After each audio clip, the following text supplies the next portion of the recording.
Good evening, everyone. We extend a warm welcome to all of you to the 76th edition of our Pleach Talk. Pleach India Foundation, with its mission to impact the world through the power of Indian cultural heritage, continues to spread its wings.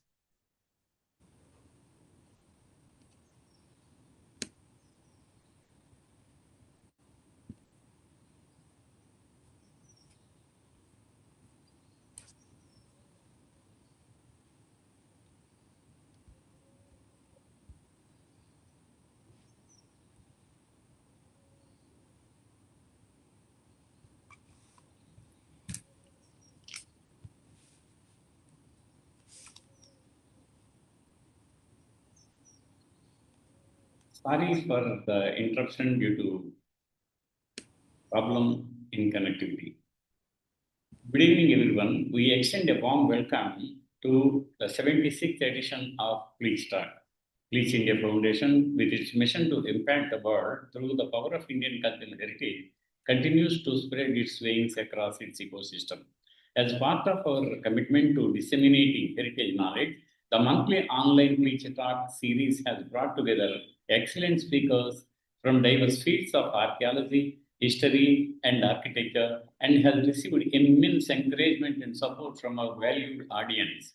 It is a pleasure today to welcome Dr. Sneha Das, an independent scholar and researcher whose work focuses on tantric traditions, sacred geography, and goddess worship in the Indian subcontinent. Dr. Das received her PhD from the Center of Historical Studies, Jawaharlal Nehru University, in 2019 for her dissertation on the Dashamahavidya tradition meets rituals and temples in pre-modern India.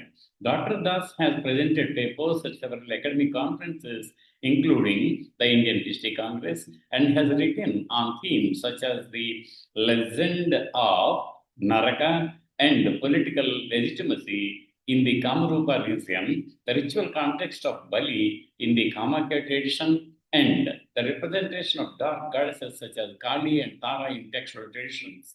Her publications also explore the cultural and ritual significance of the Ambu Bachi Mela at Kamakya, one of the most important tantric festivals in South Asia. She has also worked as a assistant acquisition editor for history, religion, and philosophy books at Oxford University Press, New Delhi. In today's lecture, titled Sacred Paradoxes, Kamakya and Dashamahavidya in Tantric Sakta tradition, Dr. Das will explore the complex theological and ritual universe surroundings one of the India's most powerful goddess traditions. The shrine of Kamakya on the Nilachala hills of Assam stands as the central site of tantric worship where concepts of fertility, cosmic power, and sacred femininity converge.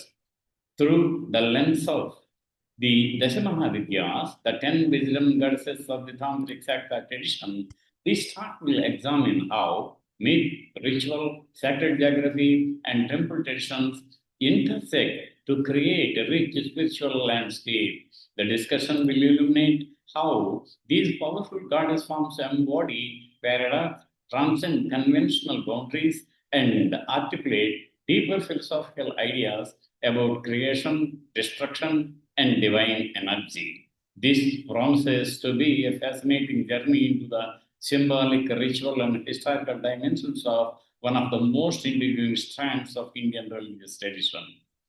Without further ado, it is my honor to invite Dr. Sneha Das to deliver the 76th Pleach talk. Dr. Sneha Das, please. Thank you so much, sir. Good evening, everyone. It's a pleasure to be here today, and I'm really grateful to Pleach India Foundation for giving me this opportunity.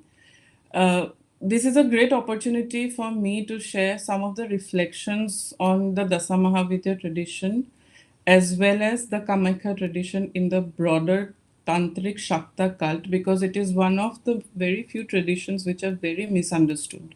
People usually associate the Dasamahavidya or the Kamakhya temple with mostly in popular beliefs with magic and black magic and all sorts of things. So I thank Pleach India for giving me this space to actually bring forth to people what exactly the Kamakhya temple is or the Dasamahavidya pantheon is. So let me begin today with not a doctrine, but a landscape. In India, what we see usually is that sacred is rarely confined to temples.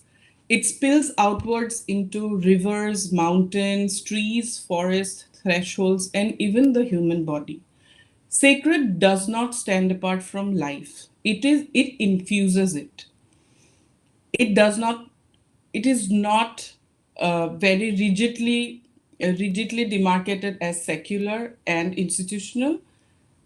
It is always a very interwoven concept. The rituals, the ecology, the myth, and embodiment, they coexist together within a single civilizational imagination. Nowhere this interweaving is more distinct than in the early Assam known as the Kamrupa. So, before right at the very beginning, I would like to tell you that this lecture will feature very few slides, the PPT slides. Why? Because we are discussing a very unique and a very rare pantheon. And tangible sources of this pantheon, these goddesses together as a pantheon, is very less. So, in today's lecture, we will try to understand the literary and the living tradition that has been following to understand this pantheon and the Kamakhya itself. So, early Assam was not periphery to the larger religious world, it was a crossroad, a context zone where multiple cultural and intellectual currents converge. To the north, we see that it was the sub Himalayan region connecting Tibet and Bhutan. To the east, the Patkai Hills that opened pathways towards Burma. To the south stretched the Sylhet and Kachar corridor, and to the west, the plains of Bengal connected the region to the to the Gangetic cultural sphere. So this geography kind of fostered a movement of people, ideas, and ritual systems. So the Tibeto-Burman cultural tradition, the Brahmanical ritual framework, the Buddhist philosophical currents, and deeply rooted indigenous cosmology interacted within this landscape. What emerged in the Kamakhya, in the Kamrup region, was not an imitation of the external tradition, but what we see was a distinct synthesis of all these different ritualistic or and cultural traditions, and this became a fertile ground for what we call as the Kamakhya, the entire Nilachal hill, and that sacred space of Kamakhya premise. So, what is Sanatan? Can you share the third slide, please?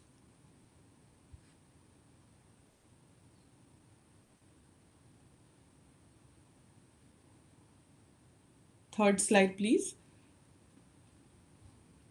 Thank you. So, if you see here, this is the main complex of Kamakhya temple, and within this is the Garbhagriha. So, what the Kalika Puran, which is a central and the primary textual source for the Kamakhya cult, it says that it describes the entire land, the divine landscape of Kamakhya as triangular, dark, interspersed with innumerable hills and hundreds of rivers. The description is at once, if you notice it clearly, this is at once both mythic and ecological. So, in this context, geography itself becomes theology.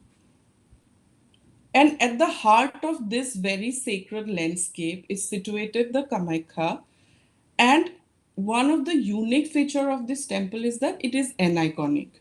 It has a natural cleft in the stone, which represents the yoni, which in our tradition we consider in the Shakta theological tradition, it is considered as the generative source of life.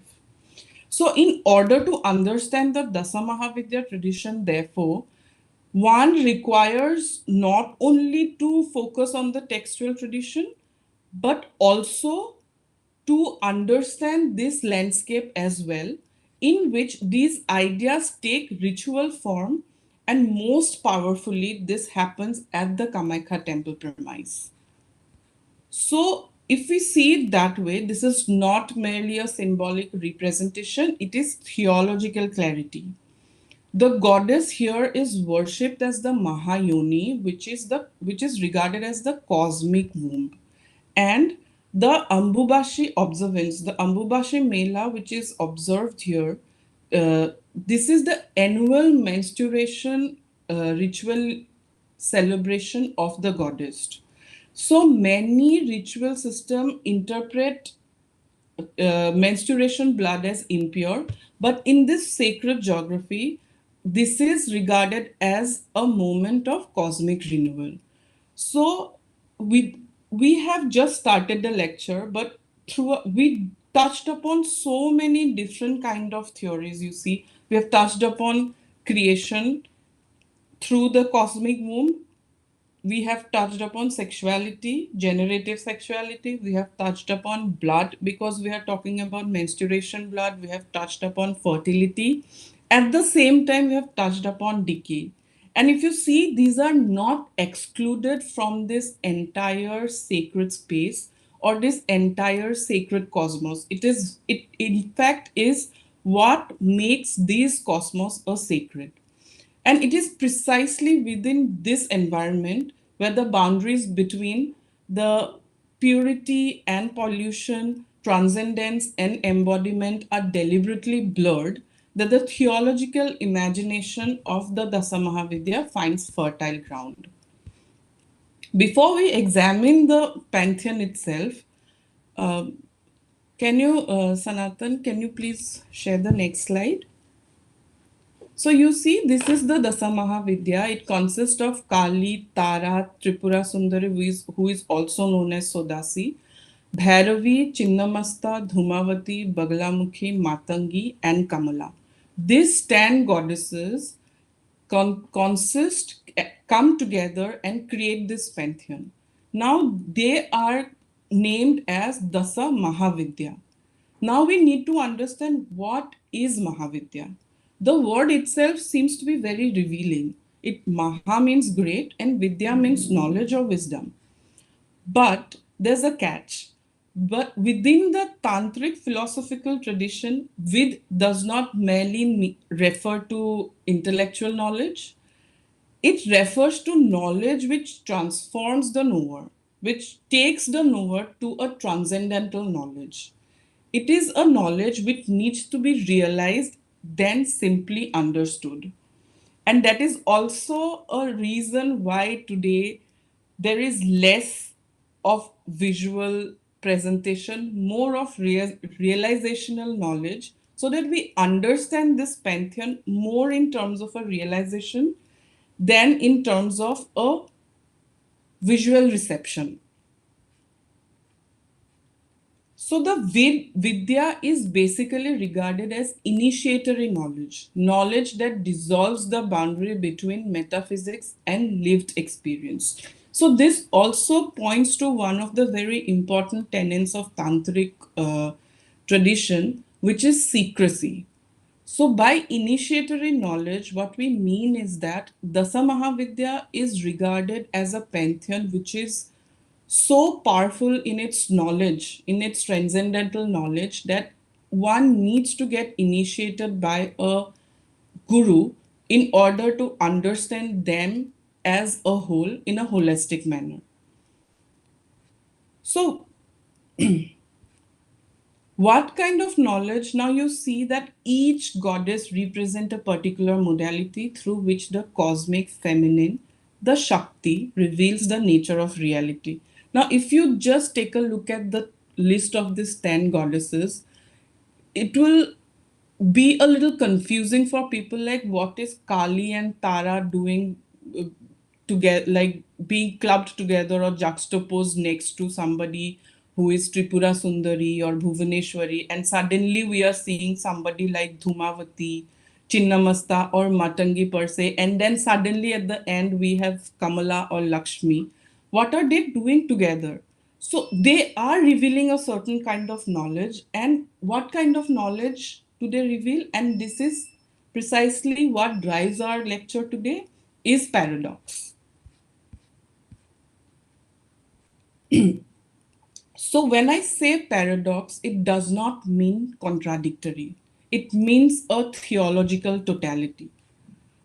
Within the Shakta Tantric philosophy, the feminine divine, the Parashakti, is not defined by a single temperament or function. The She encompasses creation, preservation, destruction, nourishment, sexuality, transcendence, decay, and renewal. And if you go through the list, you will see that each of these goddesses represent one of these modalities. Some of these goddesses appear very terrifying. Some of them appear radiant and benevolent. Some embody prosperity and fertility, while other personifies widowhood, marginality, social transgression, yet none of them are partial. They come together to create, this is like a full spectrum, a map of a full spectrum of existence, from creation to dissolution, from prosperity to abandonment, from beauty to fear. And when we situate this pantheon within the ritual and the geographic specificity of Kamakhya, something very remarkable becomes visible. As we draw together the many strands of the Mahavidya tradition, it becomes increasingly clear that goddess cannot be understood fully in abstraction from a sacred space in which their worship takes place. And as a matter of fact, each of these goddesses have different ritual ways in which they are worshipped, but that will require totally a whole new lecture to kind of talk about, delve deep into their ritual modes. So we will not talk about it today. So the, this is viewed through the ritual and the theological world of Kamaikha that seemingly contradicts dimension of Mahavidya pantheon, and and when we look deeply into this, it begins to make sense and brings out this picture that this is less of a disorder and more of a deliberate articulation of many faces of the Parashakti. So, if you see the Kamaikha itself in its broader perspective, then houses where is a house, institutional house where blood is sacred, desire is sacred, decay is sacred, and fertility is sacred. Therefore, the Dasha Mahavidya emerges not as an abstract, here again, I reiterate myself, not again as an abstract theological doctrine, but as a living philosophical system rooted in a particular sacred space. And Kamaikha becomes the pivot through which these paradoxes are understood, not merely as a physical idea, metaphysical idea, but as embodied realities experienced through ritual, pilgrimage, and sacred space. Because if you see the entire the landscape of Kamaikha, where the Kamaikha is in the middle, and you will see this the temples, the shrines of the Dasa Mahavidya are kind of scattered around the Kamaikha premise itself. So it is like a living tradition through which these goddesses are experienced through rituals, pilgrims, and as a whole, this sacred geography itself. So today, let's begin to understand these goddesses from where discomfort begins. Why I say discomfort begins? The moment you take a look at Kali or Tara, the first, uh, for a layman, the first reaction is never peace. The first reaction is never like, it's mostly fear. So so Kali, Tara, and Bhairavi, these three goddesses kind of give the fierce wisdom, the fear of terror, transgression, and liberation. So, why does a religious tradition revere a goddess who stands upon her husband's body? This is one thing which might have come across your minds at some point of time. Why worship a goddess who cuts off her own head, like in that of Chinnamasta? Why bow before forms that dwell in cremation ground, drink blood, laugh in the face of death, like goddess Tara? These questions encounter these answering these questions are the first step towards understanding the Mahavidyas. They are philosophical statement, expression of a broader view that refuses to divide existence into neat moral and aesthetic category.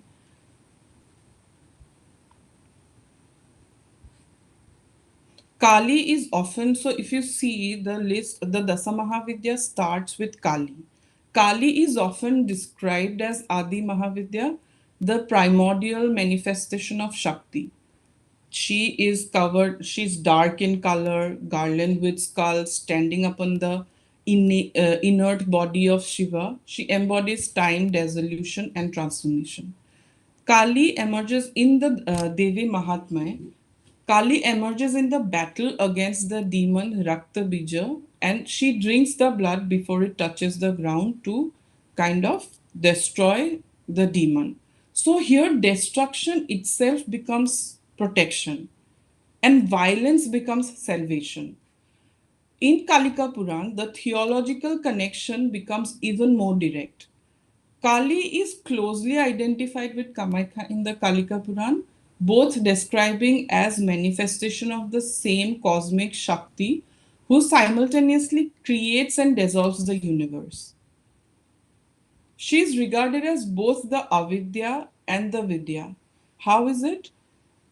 Kali's blackness has long unsettled cultural sensibility that associates beauty with fairness and order with restraint. Yet within Tantric philosophy, her darkness signifies something entirely different.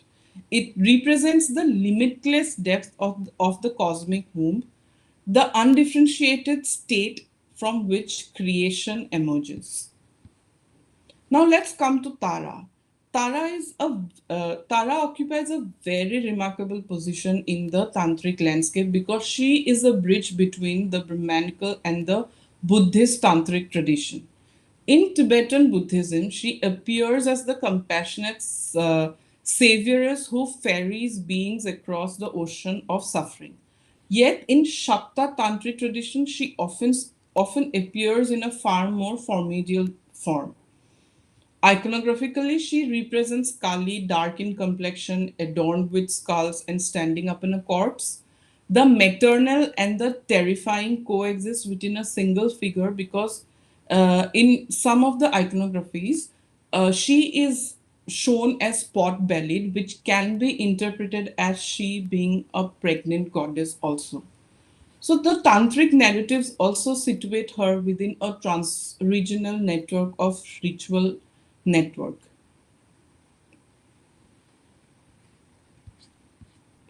So if you see, there is this in the Brihad Yamala Tantra, there is a myth which says that sage Vashisht traveled to the land of China, where he learned the proper invocation of Tara through esoteric practice taught by a form of Vishnu, appearing as Buddha. So, if you see, the narrative was intertwined in such a way that Tara could find a place within the larger Brahmanical tantric framework itself.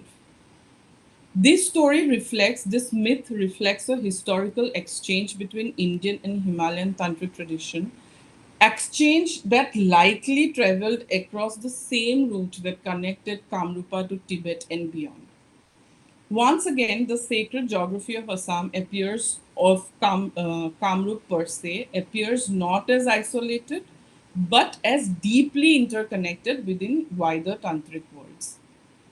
If Kali and Tara confronts us with cosmic fear and selvic power, the next Mahavidya pushes the logic of paradox even further. We arrive at Chinnamasta now. Sanatan, can you please move to the next slide? So take a look at the image of Chinnamasta. She has cut off her head. There is two strings of blood flowing from that beheaded neck, and there are two uh, Dakini and Vakini drinking from that streams of blood. So this definitely is not something which will, this is definitely something bound to scare somebody or stir some kind of discomfort seeing the image. So few deities in the global religious imagination present an image as startling as this one. Yet tantric texts interpret as it having a profound philosophical symbolism. In the Shakti Sangama Tantra, Chinnamasta's act is linked to the control and transformation of sexual energy. The goddess interprets act of union before its completion, redirecting its generative power upwards. Here, the severed head represents the cutting of ego, while the streams of blood symbolizes the awakening of the Kundalini energy, rising towards the spiritual liberation. Please note that here sexuality is not merely reproductive, it has become transformative. So here we can link to what we were talking about before, the a transformative knowledge. Self-destruction here becomes self-transcendence. So Chinnamasta therefore embodies a radical tantric insight where liberation is achieved not by rejecting the energies of the body but by transforming them. The next figure in this fierce constellation is Bhairavi, often overshadowed in popular discourse by more visually dramatic deities. Bhairavi represents a very different dimension of tantric ferocity. Her name derives from Bhiru, which inspires fear, which means inspiring fear. Yet, tantric tradition emphasizes not merely her terrifying appearance, but her cosmic authority. The Sarada Tilaka Tantra praises Bhairavi as the very ground of consciousness itself. She is the creative impulse of the universe, the sustaining energy of life, and the fire of dissolution. So you see a very common thing that we're coming across where we are seeing the paradox. Dissolution itself is the sustaining energy of life.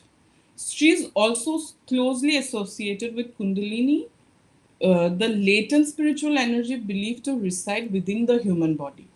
As this energy ascends towards the subtle channels of the body, it awakens state of consciousness that dissolves ordinary perception.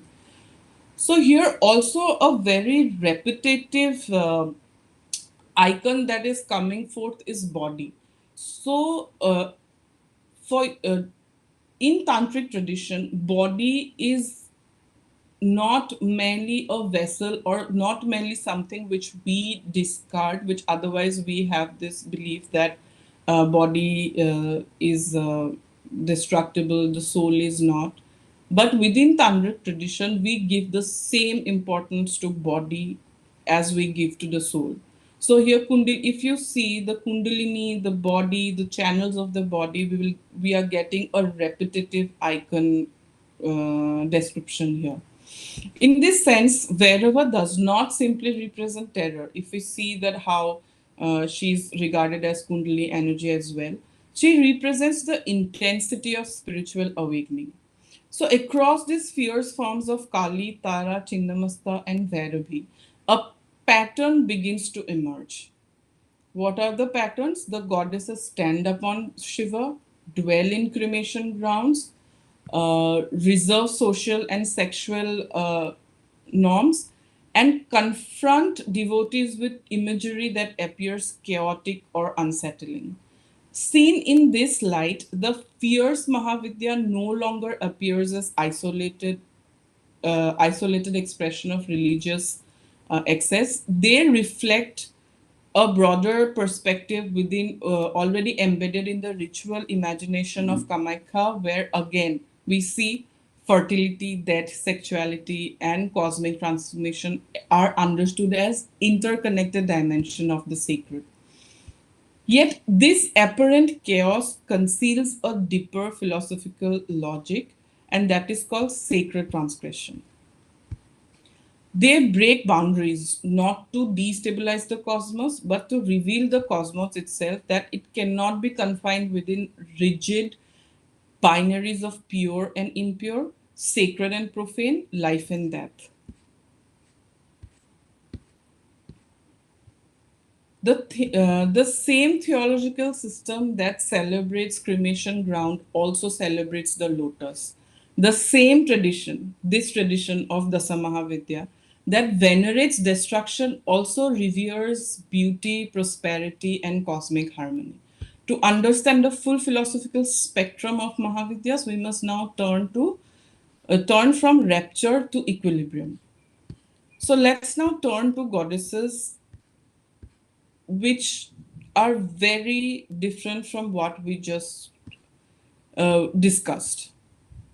It is a movement from dissolution towards equilibrium, and through this movement, the first goddess in the Kamakya list that in the Dasamahavidya list that we encounter is Tripura Sundari. She is also regarded as Sri Chakra, like the Sri. Sanatan, can you please go to the next slide? So thank you. So this is a Sri Chakra, which is also regarded as the deity herself, and she occupies a central place in many tantric traditions, particularly within the Sri Vidya system. At the first glance, she appears very different from the fierce Mahavidya. She is youthful, radiant, adorned with jewels, seated upon a throne rather than a cremation ground, much like what we as lay people will imagine when somebody says that something is a goddess. So her iconography invokes grace, balance, and refinement. Yet beneath this serene appearance lies a very profound philosophical, metaphysical idea. So at one, we just now saw how dissolution brought about consciousness. Here, once the consciousness is being garnered, it is harmonized. The intricate geometric diagram associated with her, this Sri Chakra, is the imagined cosmos, and within the center is this Bindu. This, if you can see, the Bindu here is regarded, central point here is regarded as the Tripura Sundari, and this is the ultimate unity of reality. Tripura Sundari therefore governs, not destructs, but integrate. So where Kali dissolves boundary, Tripura Sundari reveals how those boundaries coexist within an underlying unity. This philosophy move becomes particularly significant in later tantric traditions, such as those articulated by the Kashmiri philosopher Abhinav Gupta, where the intense transgressive practices of the early Tantra are increasingly interiorized. So, ascetic extremes give way to a vision in which realization can occur within the rhythms of ordinary life. So, household existence, aesthetic experience, and devotional practices become vehicles of spiritual realization. So, in this sense, she does not represent the abandonment of the fierce tantric worldview, but its refinement. From harmony, we move outward into the space itself. So we garnered the consciousness, we stabilized the consciousness within, and now slowly we are moving out of the within to outward, and that's why the next goddess that comes up is Bhuvaneshwari. If Kali represents time, Tripura represents harmonized consciousness, Bhuvaneshwari represents the cosmic space. She is Bhuvneshwari, literally, if you make a literal translation, it means mistress of the worlds. She is the matrix within which the universe appears. She is not simply a goddess who inhabits the cosmos. She is the space that makes the cosmos possible. Her iconography shows her calmly sitting upon a throne, her expanse presence suggesting she's contained rather than disruption. It's more of containment rather than disruption. The sacred geography of itself, in this sense, the sacred geography of Kamakhya itself again becomes significant. The Yoni worship at the temple symbolizes not merely generative power, but but the cosmic metrics from which multiplicity unfolds. Reading through this lens, the spatial and the expansive dimension associated with Bhuvneshwari resonates strongly with the theological imagination surrounding Kamakhya. In ritual text and devotional traditions, Bhuvneshwari is invoked for relief from misfortune, planetary afflictions, domestic instability, and social disorder. At first glance, these concerns may appear mundane compared to the cosmic drama of Kali or Chinnamasta. Yet, this is precisely the point. Tantric tradition insists that the everyday world, the family life, social stability, prosperity, and well being is not outside the sacred, it is embodied within. This insight resonates strongly with the sacred geography of Kamakhya, where yet again we come back to these concepts of fertility, embodiment, and cosmic creation converging within one single ritual system. So, the final goddess in this constellation of benevolent goddesses is Kamala or Lakshmi. She is the goddess of prosperity, abundance, and fertility. And interestingly, she appears last. At first glance, she may seem the most radical of the entire Dasa Mahavidya goddess list. She sits upon a lotus flanked by elephants pouring water over her in a gesture of royal consecration. Gold coins flowing from her hand, her presence evokes beauty, wealth, and flourishment. Yet Kamala's placement within the Mahavidya pantheon carries significant philosophical implications. In many religious systems, spiritual liberation is imagined as opposed to material prosperity. Tantric tradition, however, resists this dichotomy. In the Sri Shukta, Lakshmi is invoked not only for spiritual blessing but also for cattle progeny, gold, well being. Prosperity is not seen as a distraction from spiritual life in Tantra, but as one of its legitimate expression. The four classical goals of human life, dharma, artha, kama, and moksha, are understood as interconnected rather than mutually exclusive. So, Kamala therefore represents the integration of spiritual and material worlds. Her symbolism is further deepened by lotus upon which she sits. The lotus grows from mud yet blossoms untouched by it. This imagery captures a central tantric insight. Transcendence does not require escape from the material world, it emerges from within. Now, if we go further, this synthesis does not exhaust the philosophical imagination of the Mahavidya. For if terror and prosperity are sacred, what of what society rejects entirely? What of widowhood? What of stagnation, impurity, or extreme social exclusion? Remarkably, the Mahavidya tradition does not avoid these realities. It divinizes them. So, and it is to these most unsettling manifestation of Shakti that we now turn to. That is the marginalized. The Dasa Mahavidya pantheon does not stop with terror or harmony. It goes even further. If destruction is sacred, prosperity is sacred, then the tradition asks an even more unsettling question, like I just said, what happens when about the things which society rejects?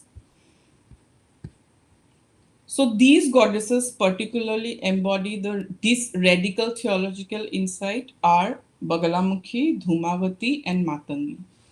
Each represents a dimension of existence that lies at the margins of social and ritual order, and yet each reveals another aspect of Shakti's totality.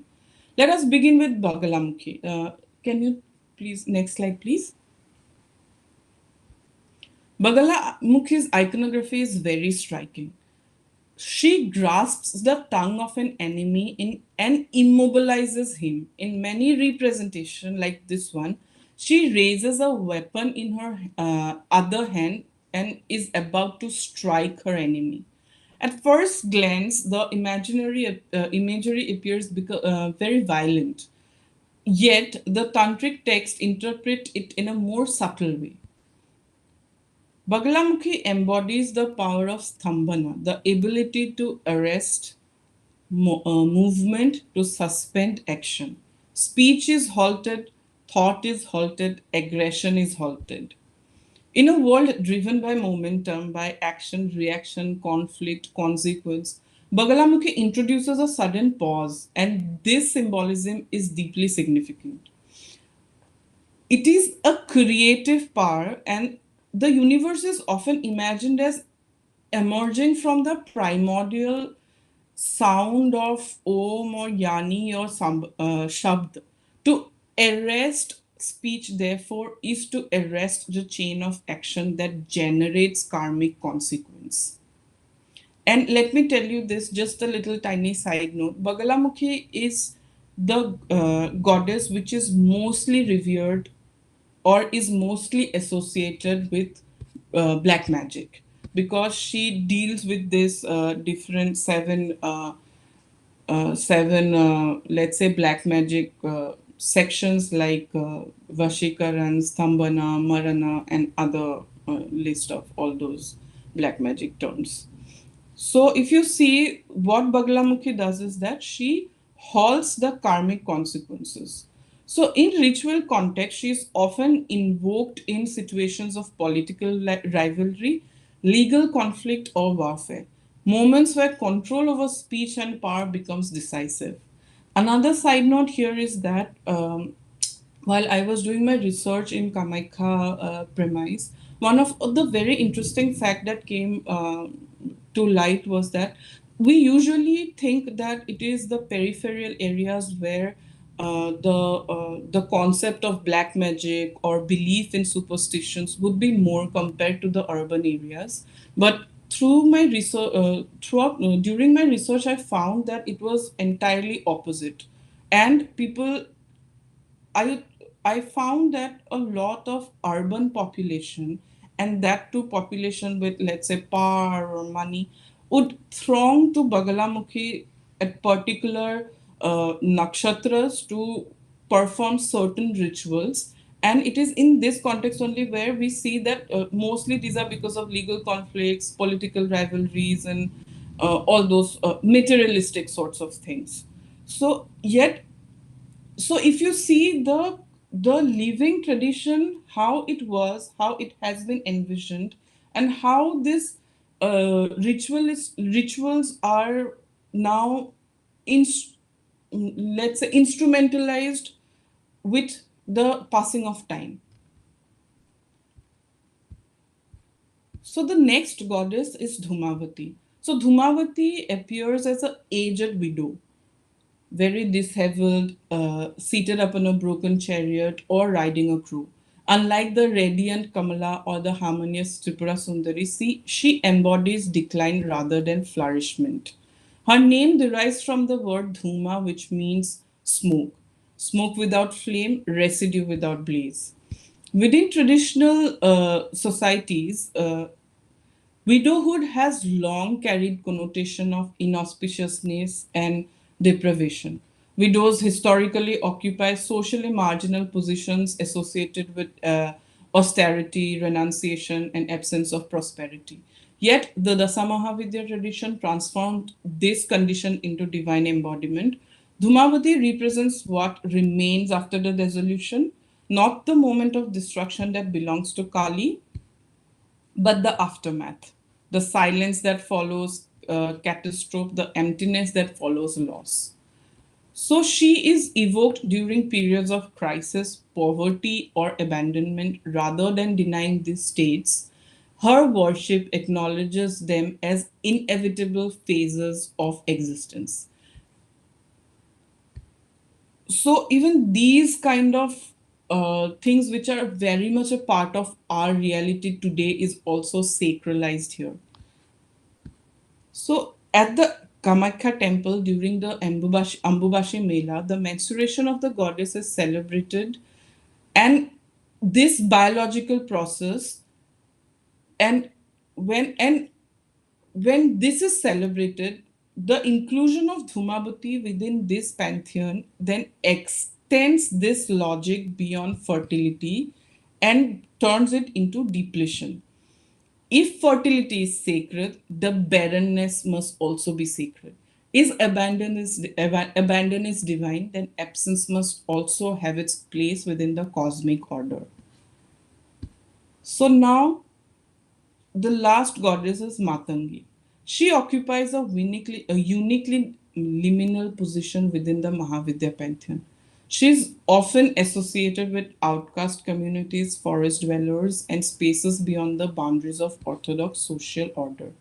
In many traditions, she is linked to polluted speech, the language of everyday life, rather than the refined Sanskrit of Vedic rituals.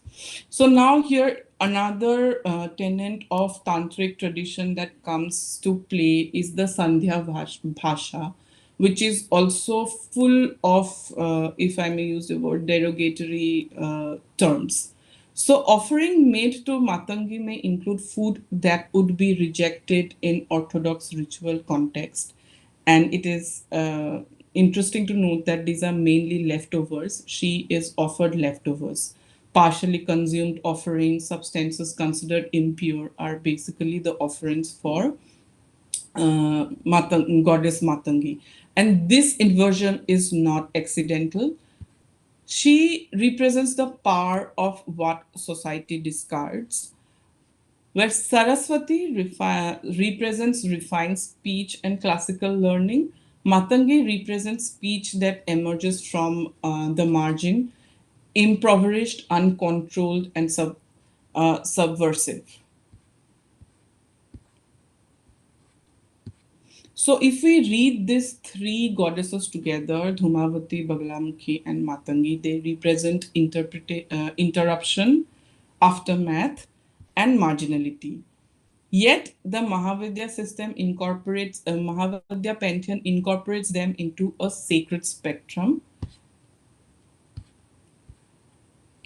And once again, the ritual world of Kamaikha provides a powerful and geographic symbolic anchor for their vision. The temple's theology of the yoni, the celebration of the menstruation during Ambubashi, and the long standing association of the site with the tantric practitioners, yeah, all reinforce a larger perspective into which bodily processes, social margins, and cosmic creations intersect. Nothing is outside Shakti, not terror, not beauty, not prosperity, not widowhood, not pollution, nor silence. So, after looking at all these 10 goddesses, one final question remains. If these goddesses represent such radically different states of existence, why are they placed together within one single pantheon? Why does the tradition insist of grouping them as the Dasa Mahavidya? To answer this, we must now turn to the structure of the pantheon itself, to the deeper philosophical insight. Just sorry. We have seen the fierce manifestation that destabilizes boundaries. We have encountered the harmonizing forms that sustain cosmic order. And we have examined the marginal goddesses who sacralize what society rejects. Yet we turn to canonical enumeration of Mahavidya themselves. We encounter something unexpected. The tradition does not organize them according to these categories. The list appears.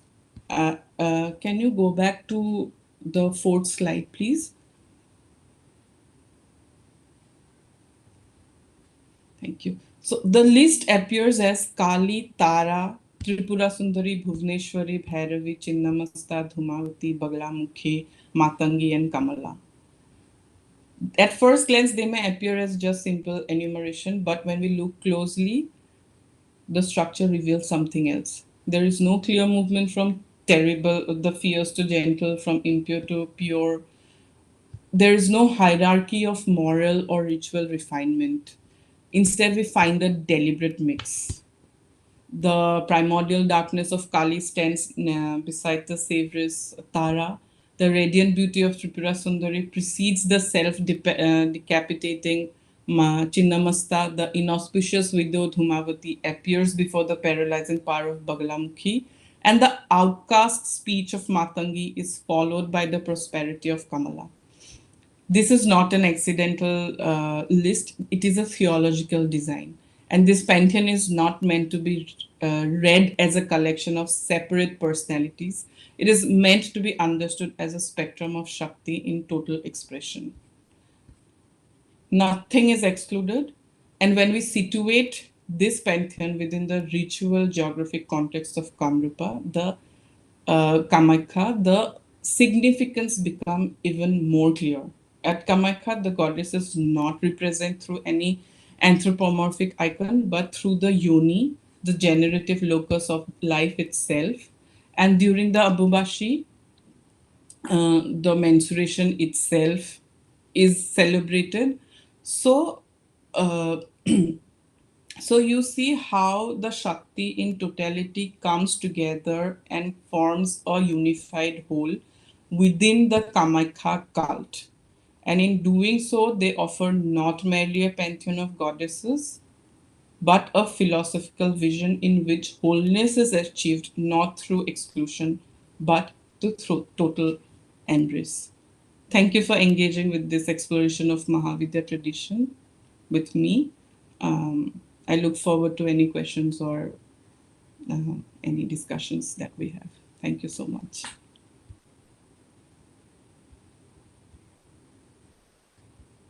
Thank you, Dr. Das.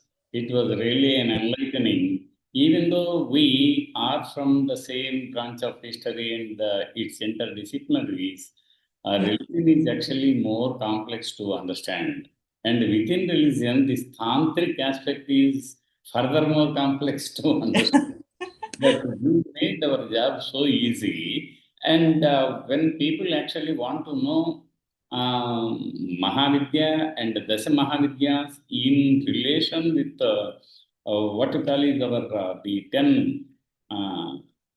the 10 goddesses Kali, Tara, Tripura Sundari, Bhuvaneswari, Bhairavi, Channamasta, Dhumavati, Bagalamukhi, Matangi, Kamala, and sometimes a little group of three and four, etc. Yes. We really don't know, ma'am, all these details. Thanks a lot from my side, particularly. And Thank you have unfolded many secrets in the sense.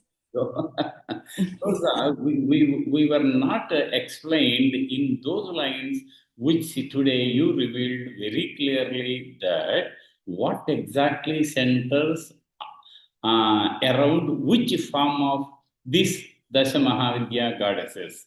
And you have also given us the role played by Kamakya temple, and you gave a wonderful explanation on the topic that you have chosen. And among all our Pleach talks, this is the only one which speaks on the Tantric aspect. Thank you, and we appreciate you from Pleach India Foundation. Now, uh, you. actually, as from the chat box, we have seen that except appreciations, there is no query because You have left no stone unturned as far as the subject is concerned. Thank you so much. Thank you. Thank you, everyone, for being such a good audience to this lecture. Yes, yes. Thank you so much. And we are delighted to inform you that our next Pleach talk is scheduled for 10th April, featuring Dr. Amit Ranjan, who will speak on archaeology of monasticism in Bihar, insights from recent excavations. I will repeat. The next Pleach talk is scheduled on 10th April, featuring Dr. Amit Ranjan, who will speak on archaeology of monasticism in Bihar, insights from recent excavations. Let us all meet once again on 10th April. We are looking forward for your valued participation. Thank you, one and all.